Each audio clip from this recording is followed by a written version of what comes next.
Hey YouTubers, it's Charlie. So thank you so much everyone that submitted questions on my listen review and my bonus video. Generally about 90% of them had to do with a certain barn, but that is totally to be expected. Just in general, you guys had some really good theories about the barn as well as Missy, Danny Pink, and some of the bigger twists in Series 8. So keep it up. Good TV is always worth talking about. I'll announce the winner of the giveaway at the end of this video. The next round is going to start whenever I post my episode 5 review, so if you're just finding me for the first time, be sure to subscribe if you want to participate in that. So, big reminder, careful for spoilers from the episode if you haven't seen it yet. I'll wait just a sec. Okay, ready? Here we go. Question number 1. Matthew Tam asks, if Gallifrey was locked in the Pocket Universe, how did the TARDIS get there? So there are a couple ways you can think about this. One, that was not Gallifrey, or you could also think of it as possibly being Gallifrey, but Moffat never really intending to tell us one way or the other definitively. The reason I specifically said it was Gallifrey in my review video was because I read a spoiler from TV Guide magazine that Series 8 would include a quote-unquote stopover on Gallifrey, but not a proper Doctor visit. Obviously they were talking about this episode, and since TV Guide is generally known for being pretty good with its facts, I had no reason to doubt them. Some of you have pointed out that the way they cut the scene with the John Hurt footage causes a few logic issues because Gallifrey does not have a blue sky. So, if TV Guide was wrong and it's not Gallifrey, it's probably Karn, just because I think they're turning the barn into this visual trilogy for the Doctor's past.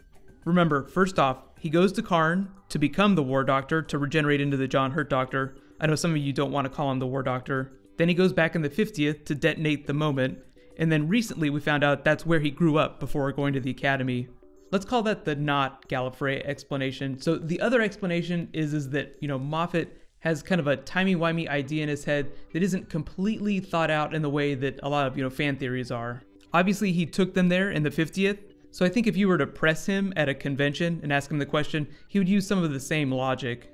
It's important to remember that this episode, Listen, was written after the 50th anniversary, so whenever they were writing the War Doctor in this scene right here, Moffat did not know that he was going to take them back there in Series 8.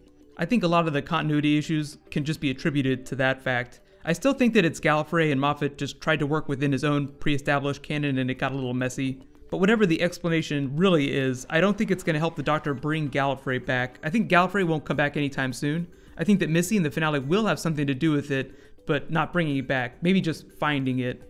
I think the big takeaway from all this is that if you get really confused, just try to think like Moffat. If you were Moffat, what would be an interesting story to tell? And just try and keep it simple. On to question number 2. Stepagram7 asks, do you think the Doctor will ever show Clara the toy soldier or realize that she was the one who gave it to him? So the Doctor stores all kinds of things from all his regenerations inside the TARDIS, so it's totally possible that the toy soldier is like somewhere in a bin somewhere. The Doctor is known to forget things, so it's possible that he's forgotten it, or he could totally know where it is. I think the toy soldier itself is more important as a metaphor for the finale, as it relates to Danny Pink and Missy.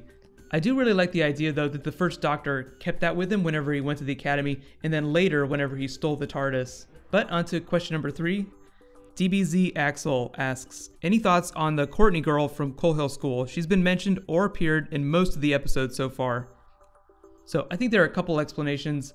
One is that they're just trying to create this, separate universe inside Doctor Who at Coal Hill School, and they want to populate it with people who feel like they exist there whenever Clara and the Doctor aren't around.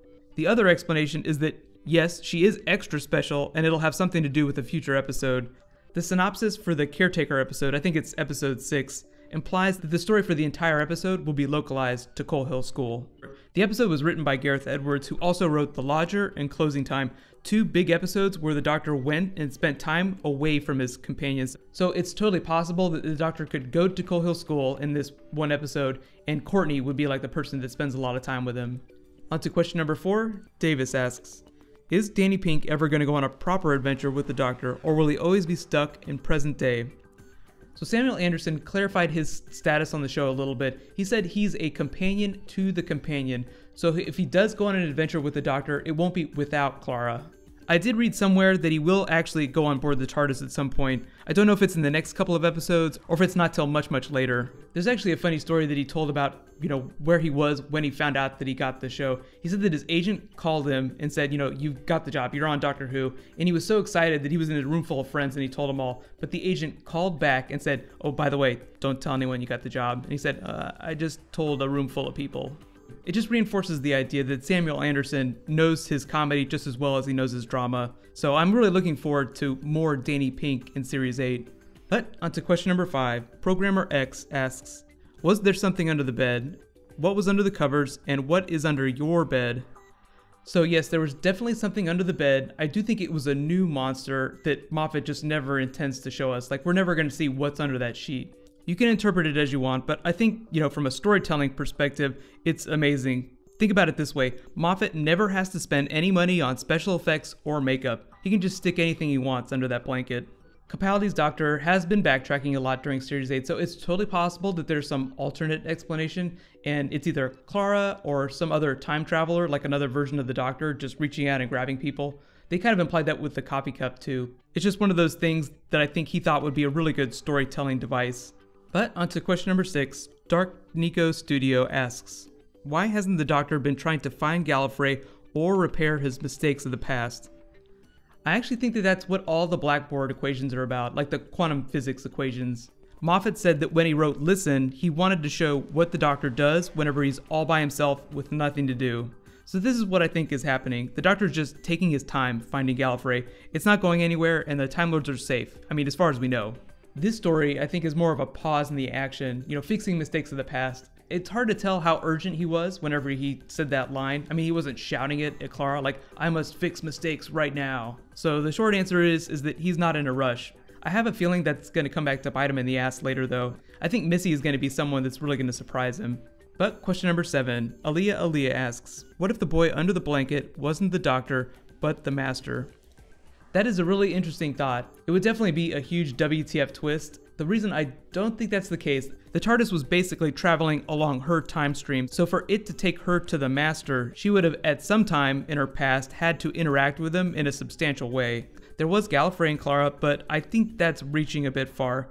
There was someone in the comments that did suggest that the Doctor might have been crying because it was around the time he and the Master might have been exposed to the Untempered Schism, that moment whenever the Master started to hear the drum beats. That is a totally amazing theory. I don't think it's what Moffat necessarily intended to imply whenever he wrote the scene. I think he just wanted us to see the Doctor having a nightmare. But onto question number 8, the Elijah Talk asks, can we mention that it's implied Clara and Danny settled down?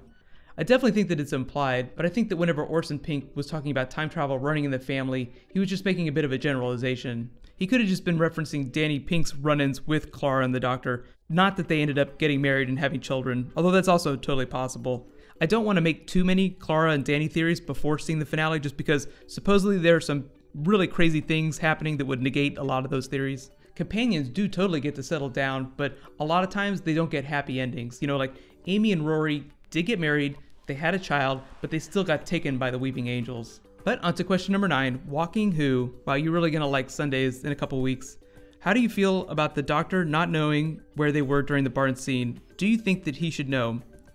Assuming that he doesn't know, and he's not just faking that he doesn't know, I think is totally okay. The scene where Clara told him never to go back was more about him trusting her. And the idea of broken trust I think is going to be a really big deal over the course of Series 8. The Doctor trusting people and then breaking that trust, people trusting the Doctor and him breaking that trust. I think it's all going to play into whatever the Missy plot is. On to question number 10, Rob Rubb asks, with both the episode and Doctor Who Extra making deliberate references to the Doctor's past, will we see a Moffat loop that takes the story back to another big First Doctor moment like stealing the TARDIS? I like that you called it a Moffat loop, like a Mobius strip of story or something. I do think that Missy will have something to do with his ancient past, like back to the First Doctor, but I don't think it's going to be related to him stealing the TARDIS. I think it will be like a big moment from his past that we haven't ever seen before. If the story does end up going back into the past, I don't expect to see a lot of other versions of the Doctor just because they kind of did that in the Series 7 finale.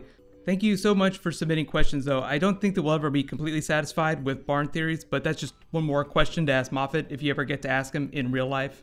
Since episode 5 teased some really big criminals from Doctor Who's history, I think my next bonus video is going to be for my favorite Doctor Who criminals, so be sure to subscribe to get that. And congratulations to this week's giveaway winner, Doge Fresh. You win the gift certificate this week. I'll be reaching out to you on your channel for details, so be sure to check your inbox. Everyone remember that the next round will start whenever I post my episode 5 video. But in the meantime, you can click here for my episode 4 review, and you can click here for my top 5 scary Doctor Who episodes. Thank you so much for watching. I'll see you guys tonight. High fives.